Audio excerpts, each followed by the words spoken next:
Welcome back to She Talks Money, the podcast where we explore the full picture of what it means to build wealth, embody confidence, and live in alignment. Today's episode is a deeper one because we're talking about the connection between your emotional patterns and your personal power. My guest is Valerie Rubin, founder of Freedom with Valerie, and a sought after coach and educator in anxious attachment healing, nervous system regulation, and somatic integration. If you've ever felt a fear of abandonment, even if you didn't have the language for it, or if your nervous system is always in do more mode, this is going to feel like an exhale. Let's dive in. Welcome to She Talks Money, Val. Hi, Jennifer. Thank you so much for having me on the podcast today. I'm so excited to be here. I'm so excited to have you here because I feel like just scrolling your Instagram and your content has been a little bit of a healing experience for me. So I know that we are going to help so many listeners today, and I'm so excited to share your story and so much of your experience and expertise. So let's jump into, can you explain, first of all, a little bit about what anxious attachment really is and how it connects to our early relationships? Yes, so people who have an anxious attachment, it's because they have experienced love as a child growing up. It was inconsistent. So this could look like a parent or parents are emotionally unavailable, or they're emotionally unavailable some of the time, and then some of the time they are available. So this could look like a myriad of different things, but ultimately it keeps your body in hypervigilance and chronic anxiety because a child is dependent on the caregivers for emotional regulation. So when that's not present and someone isn't able to attune and regulate with us, then we become adults who cannot self regulate. We become adults that believe that our worth is external, that we have to prove our worth, that our safety comes from our partner, our job, anything outside of us because we haven't learned how to self soothe because it hasn't been modeled for us. So a lot of those symptoms could be like that fear of abandonment, like you mentioned, feeling fear that your partner is going to leave you, having a low sense of self, not having a high level of confidence, or having low self esteem, having high rates of jealousy, codependency, where if my partner is safe, then I'm safe. If my partner's having a bad day, now I'm having a bad day. And ultimately, it's just having chronic anxiety in relationships. Wow, I feel like a lot of people are going to resonate with that and feel a little bit of connection to what you're saying right now. You often talk about the fear of abandonment. What does that look like in adult life, and how does it keep women specifically stuck? Great question. So, what does the fear of abandonment look like? This looks like fearing that your partner is going to leave you in a job setting. This could look like feeling like you're going to get fired, or in your business, feels like, oh my God, like my clients are about to drop me, they're going to end their contract.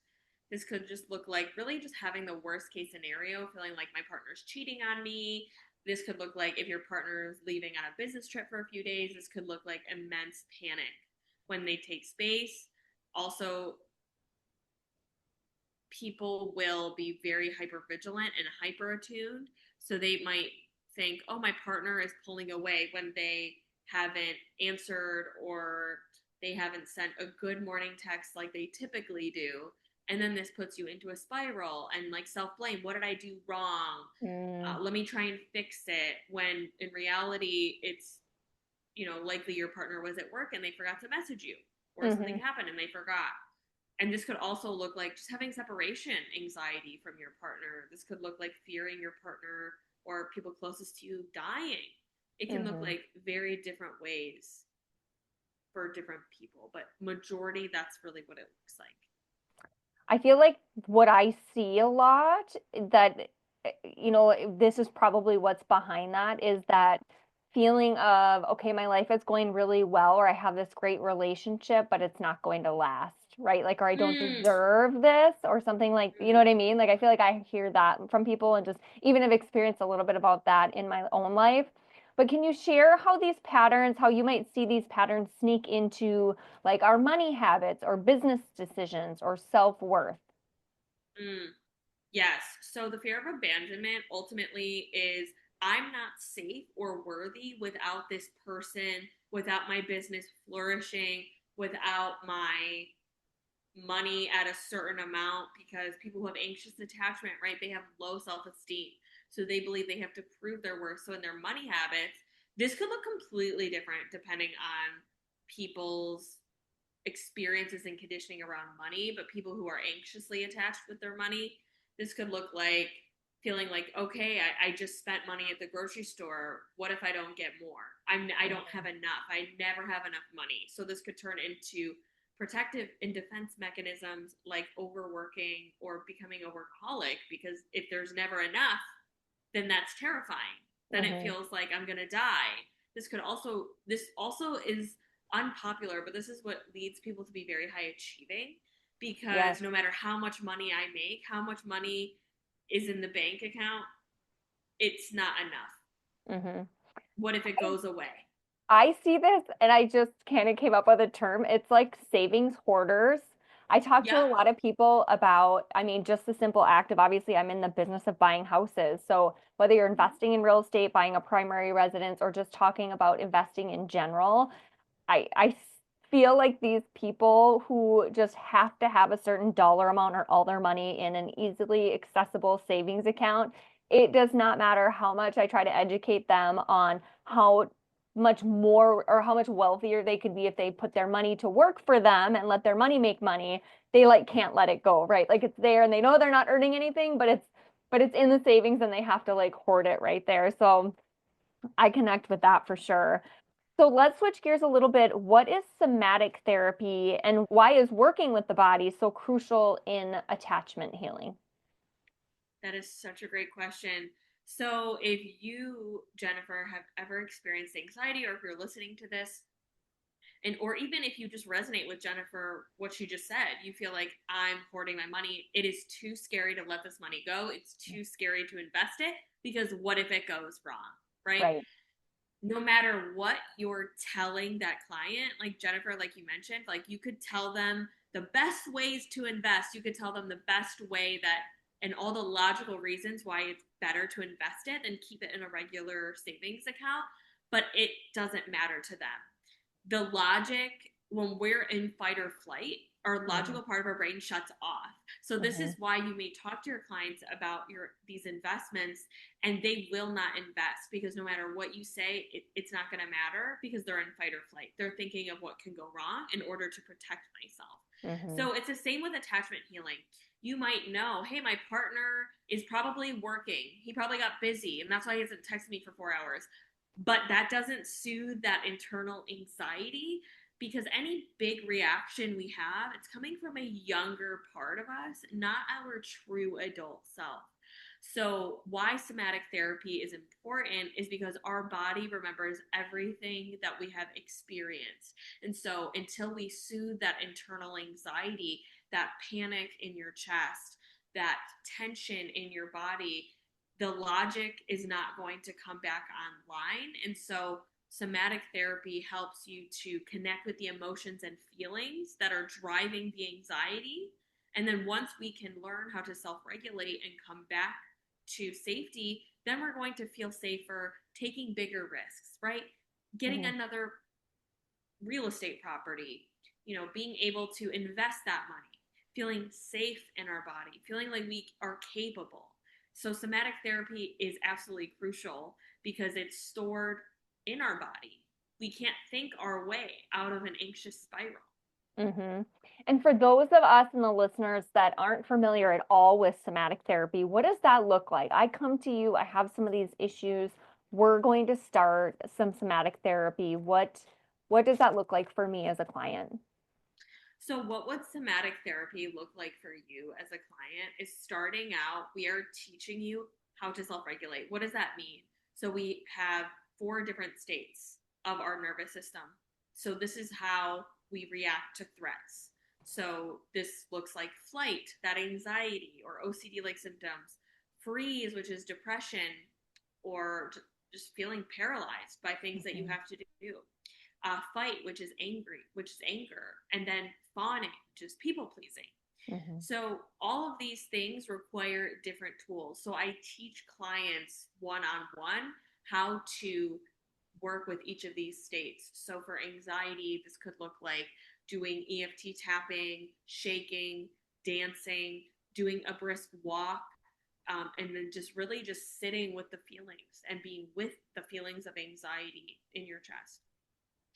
So that's one example of how I would help someone with anxiety starting out, giving them the exact tools to get out of those anxious spirals and come back into homeostasis, aka back into regulation and calm. And then after we start to teach the body how to self regulate, how to self soothe, how to get out of these different states like anxiousness, etc., then we go into what has caused you to feel chronically anxious your entire life. And that is where somatic therapy comes in. So, two different modalities. These are just a few that focus more on the somatics. So, there is internal family systems, aka Mhm. somatic parts work. So, we have different defense mechanisms and protector parts that protect us from feeling our feelings of shame and not good enoughness. So this could look like we're keeping it at bay through perfectionism, people pleasing, overgiving, overworking. Mm. Those are just some examples. And then we have something called firefighters. These put out the pain of feeling not good enough as soon as possible. So this could look like any type of addiction, binge eating, suicide ideation, or panic attacks. So when we can actually see what is this part protecting me from feeling, what is its underlying core need, and then meeting that need and tending to that inner child, that young part that felt I need to people please in order to receive love. I need to overwork because if not, then I have no value. Mhm. So first working with those protector parts, and then we're also rewiring those traumatic memories. So we're actually processing those memories. So let's just keep on the theme of the fear of abandonment, right? So say Jennifer, you come in to my session and you are terrified of fearing abandonment. You're scared that your partner is going to leave you. So I'll first have you identify where's that showing up in your body. Oh, so it's showing up in my body as tightness in my chest, my shoulders are caving in, and an overall sense of dread and fear. And I Mm. feel that. It feels really, really intense. So then I utilize something called brain spotting. So we're first identifying those sensations and emotions. Mhm. And then our nervous system is impacted by where we look. So you might look at a painting that your son made you and you feel really safe and happy and joyful. So where we look, our nervous system is impacted and it's Mm. impacted on how we feel. So, what brain spotting helps you do is locate where those trauma memories are stored, helps you to process them, helps you to release them. So then the next time your partner goes on a business trip, you're not feeling that panic and that fear of abandonment. You're able to self soothe and you're able to get out of those anxious spirals because we dealt with the core layer of it. And it's usually coming from childhood where Mm. your parents divorced or your parent had to take care of your sibling and not you, so you felt abandoned, right? So Mhm. these are all ways that I work with clients somatically. Okay, and then what about how does trauma? I have some family members that have been through some pretty extreme trauma. So, how does trauma or chronic dysregulation live in the body, even if we're like mentally aware of patterns? Are there other things besides like just anxiety, like physical responses from people who have experienced trauma and or severe dysregulation? This is such a great question. Absolutely. So it can show up in the body as physical reactions, not just anxiety. This could look like headaches, Right. migraines, psoriasis, acne. This could look like arthritis. joint Mm. pain. For years before I got into somatic work, I had chronic neck pain, headaches, I had IBS, I had adrenal fatigue, I Wow. had acne, really intense acne, and it my whole body was just very inflamed. And what also happens is we have something called our vagus nerve. So our vagus nerve is a nerve in our body that tells our system whether or not we should be in fight or flight. So when we've experienced chronic stress or trauma, it stops working as efficiently. The Mm. vagus nerve tells our brain, okay, it's safe, the trauma is over, we're okay.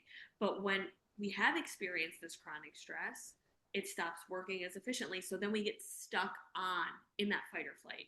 So Mm-hmm. I teach clients different exercises to stimulate the vagus nerve so that their baseline now is calm and regulation and they're able to feel more capable and safe. So one thing I learned from you, I believe, is, and this was such a misunderstanding on my part. I feel like a lot of people think this, like I've had a little bit of anxiety in my life, but not much. So when someone has, my daughter experienced some, so when she's like anxious, my initial reaction is to say, just take some deep breaths, like calm down, you're fine. And I've kind of learned that's not necessarily right. You have said actually moving your body and shaking your body and doing things can kind of, spin it a little bit. So are there any other somatic practices or grounding techniques that can kind of pull you out initially from that anxious feeling? Yes. So that is such a great question. And to start out, why anxiety can get stuck in our body or why it can feel chronic, especially if like something happened and then you're really anxious. What keeps us stuck in the anxiety is the story we're telling ourselves Mm. about it. So it's like if we're using an example with your daughter, right? Maybe her teacher gave her a B minus and she was really upset about that. And then she got Mhm. anxious about the future. She was Mhm. probably anxious because it was protecting her from feeling not good enough, right? She just Sure. wants to feel okay. And so now she's like anxious because she's feeling, well, if I don't try harder, then I'm not okay. Then I'm not good Mm. enough. I have to be anxious in order to perform well on this exam so my teacher isn't upset with me. And Mhm. so it's the story of, also it's about the story that we're telling ourselves about our dysregulation. So if we are told that it's that sometimes that it's dumb to feel what we're feeling, oh, Mm. everything's fine, that can teach us that, oh, like my emotions are invalid or I should distrust my feelings because it wasn't validated, right? And Mm. also, we all have great intentions. We're like, hey, let's just take a deep breath. Everything is okay here. But that's because Mhm. the person saying that, it's like we're connected to our adult logic and our adult self, Yes. right? When we're that young, we don't have that connection to logic yet, especially, and if we are dysregulated, that Mhm. logical part goes offline. So some things that are very helpful is literally shaking your body, Mm. just literally shaking out your body for a few minutes. Dancing is really, really Mm. helpful. Walking very fast, hypnosis. That is, I give a deep relaxation hypnosis recording to all of my clients, as well as EFT tapping, which stands for Mm. Emotional Freedom Technique. This also really helps when you're really heightened in anxiety because it helps to tap on different points of the body that are holding on to that stress, that anxious energy. It helps to release it. So, those are some easy things to do to ground yourself when you're really heightened in anxiety.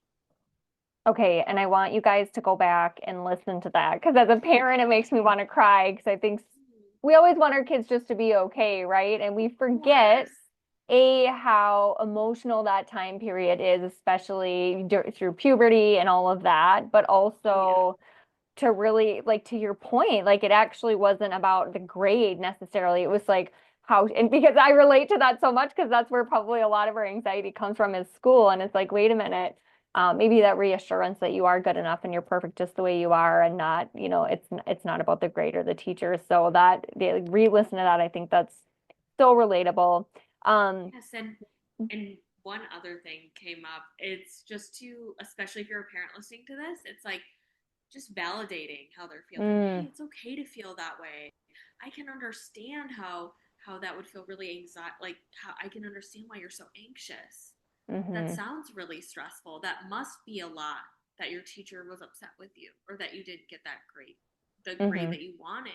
So just like meeting people where they're at, that I think is so invaluable as well. And then they can tune more into the logic and feel like, okay, everything is okay. mm-hmm. I love that. I love that. So, what does earning secure attachment mean, and how long does it usually take? Mm, that is a great question. And I'm just going to write that down because I just think that's a glorious question. So, earning a secure attachment and how long it could take. How long it could take differs based on every single person and their trauma history and like their relationship history as well. So, with earning a secure attachment, what does that look like? So, right, if you're listening to this and you're very anxious or you have an anxious attachment style, it's just accumulation of patterns and behaviors that have been Mm, practiced and learned. So if that has been learned, we can also unlearn because mm-hmm, every child has been born feeling secure, worthy, deserving of their needs being met. So we just have to relearn some of those patterns. So this looks like stripping away the anxiety, learning how to feel safe in our body, reducing anxiety, learning how to voice your needs, learning how to communicate effectively, learning how to feel safe with your triggers, learning how to heal your triggers, healing your mm, past trauma. This is all like a combination of things to mm-hmm, earn a secure attachment. It's really just peeling back the layers and then building your self esteem. And that's all an internal thing to do. So I have a signature blueprint that I walk my one on one clients through. It's an 8-week program. Most of the time, people can earn a secure attachment based in that time, but some people need a bit more support mm-hmm. based on their trauma history and relationship history. So it differs with each person. But yeah, Perfect. I would say with the right somatic tools and guidance, it can be done in weeks or months. Amazing. And if you're listening to this thinking, I have to jump on that 8 week journey, we are going to have Val's information in the show notes. So check that out for how to contact her and set that up. One last question on this topic.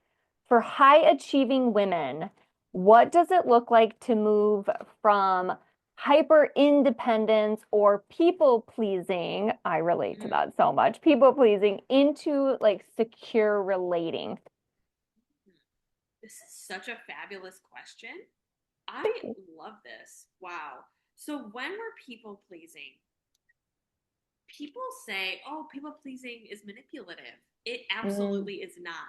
If you've had unpredictable parents or narcissistic parents, or, you've just been conditioned that it's safe, I am safe when I'm appeasing or helping. A lot of like oldest daughters have that mm-hmm. as well with people pleasing. It is completely unconscious. If we have learned it's not safe to run away, it's not safe to have anxiety, it's not safe to freeze and shut down, and it's not safe to be angry, we're going to people please and appease, try to make things better, be the pacemaker, right? So that Mm-hmm. is a role, that's a protector part. And so, but what we're doing when we're people pleasing is we're not actually being our authentic self. That's Mm, actually stopping us from earning a secure attachment because then our anger is suppressed. When we're people pleasing, we don't have access to that anger. And when we have access to our anger, that's actually where our power lives. Because when we're people pleasing, we aren't telling that person, hey, what happened hurt me. I would mm-hmm. love to see this moving forward. And when we can have those difficult conversations, that's when the real intimacy in relationships is built. And that's when we Mm-hmm. can start to have disconfirming experiences. So when we've experienced trauma, we have a lot of traumatic experiences, but we need the trauma healing work and everything that I mentioned in the somatic work, but we also need disconfirming experiences, experiences with safe and healthy people that is teaching our nervous system the past is over. I can share my truth. I can be vulnerable. I can show all the messy parts of me. Yeah, I'm psychoanalyzing myself as we speak right now because I love I'm that. like, first of all, I think so many firstborn, I have like a messy mixed family, but for the most part, growing up in the household, I was firstborn, oldest child, total people pleaser.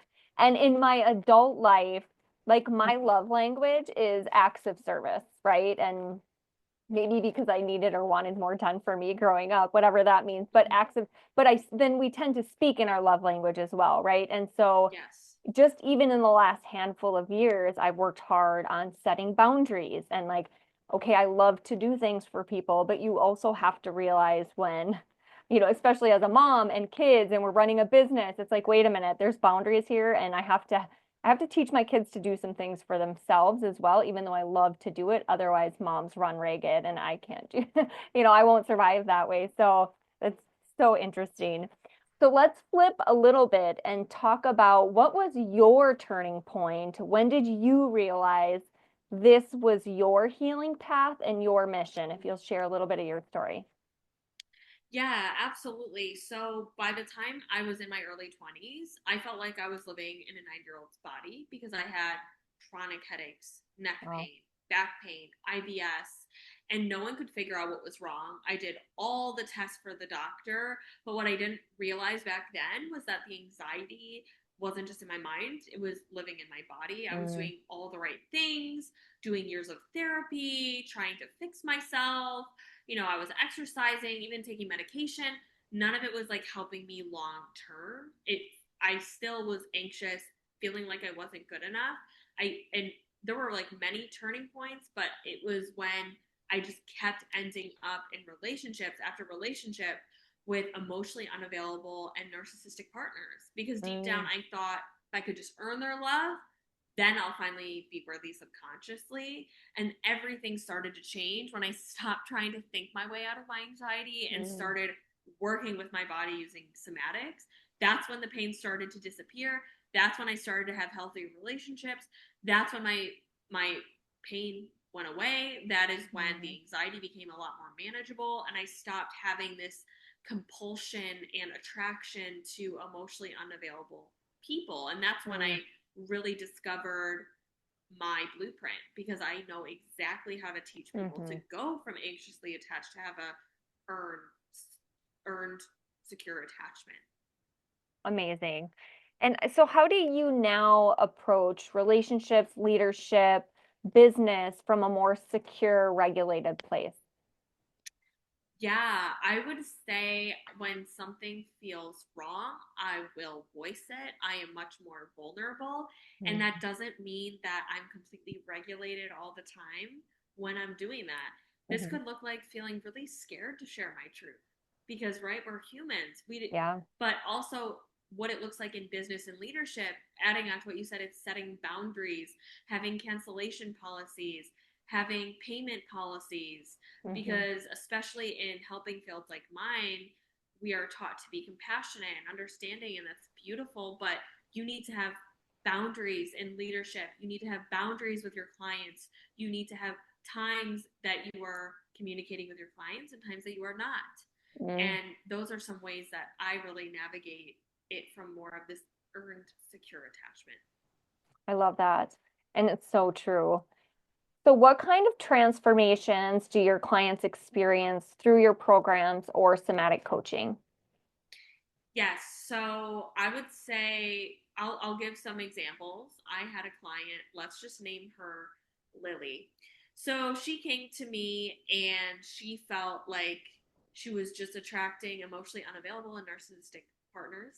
Mm, She felt terrified of ending up alone because she was in this consistent cycle. She felt like my self worth is based on how they view me, how they see me. So if they ghosted, if they pulled away, it felt like her sense of safety was gone out the window and she mm, felt extremely anxious and like her worthiness and sense of self-esteem was based on whether or not they chose her. mm, And so after working with me for a few months, she ended up completely shifting her whole life. She was able to actually sit with her anxiety. She was able to reduce it a lot. She was able to then attract in and call in a healthy, secure partner, which she never thought she was going to be able to do. She thought she was going to be single for years up Yeah. until she went through this transformation. Another one of my clients, I would say, like one of my clients, she had an addiction to sex and she had an addiction to alcohol before working with me, and she was trying to get over a trauma bond. She was, she knew that this partner that she was with was not good for her. They broke up, but she felt like she couldn't let him go. She Mm, felt like this is just her normal, and maybe she didn't deserve a healthy relationship, a loving mhm, relationship. And so she coped with those feelings by drinking and by hypersexuality, having a lot of sex, and she couldn't stop because it was numbing those feelings of being wanted. It was mm. numbing that anxiety. It was, helping her unconsciously to prove her worth. And so after working with me, we really worked on that. And then she attracted a healthy, secure partner. She ended up quitting drinking. She wasn't addicted to sex anymore. And she was just so happy and Oh, feeling safe in her body. And it's like, this is generational work that my clients and I are doing together. This is deep, deep work. Never getting into a toxic relationship again. This affects your ability to be in leadership. This affects your ability to run a company. This affects your money. This affects your health based on the partners that you are unconsciously choosing based on your childhood. I think like everybody should have to start out pre-career, like doing some therapy because Yes. you know what I mean? Like so many of us wait until later in life when we're like, okay, something's not right, something's going on, and then we seek out people like you, which I mean, how rewarding your career honestly must be in the lives that you change. And to your point, it's generational, right? You're impacting her and her the next generation and for kids, etc. So that is amazing. So, what are you most excited about right now with Heal with Val? I would say two things. I am opening up a few spots this month for my 8 week one on one Freedom from Anxious Attachment Blueprint that goes over everything Jennifer and I Mm. discussed today. That's my signature blueprint to help you go from anxiously attached to securely attached, as well as my podcast. I have weekly podcast episodes, some solo episodes, plus some guest experts, and we talk about how to heal your anxious attachment, overcoming chronic anxiety, and how to build healthy relationships after trauma. So I do this on my podcast called the Anxiety Recovery Podcast. So those are two things that I'm very excited about in my world. Perfect. And where best can the audience connect with you and work with you deeper? Yes. I would say you could find me on Instagram at Heal with Val, HEAL with VAL. You could send me a DM and I would love to connect and support anyone further. And there's many, many freebies as well. Mm. On my Instagram, I give you different tools on how to process emotions and heal abandonment anxiety. So there's so much great resources in there as well. That is amazing. And lastly, what's your message for the woman who feels like she's too much, not enough, or still trying to earn her worth? Mm, I would just encourage her to know that your essence can never be taken away, especially if you're listening to this and you're a parent. You would never look at your child and think they need to prove their worth to me. They need to get great grades for them to love me, for my love for them. And so Mm. almost just looking at yourself like you are your best friend or your child and starting to tune into how would I treat my best friend or my child, and starting to treat yourself in that way and know that you are never alone. Almost every single person on this planet has had a wound of not feeling good enough. And so when that's been learned, we can also unlearn it. I love that. Thank you, Val, for this powerful, honest, and embodied conversation. The way you blend attachment healing, somatic work, and grounded self-worth is honestly, it's such a gift. And I know episode is going to be life-changing for so many of our listeners. If you felt the shift today, share this episode with someone you love, subscribe, leave a review, and take us on Instagram. so we can continue the conversation. And remember, real wealth is feeling safe in your body, steady in your relationships, and whole just as you.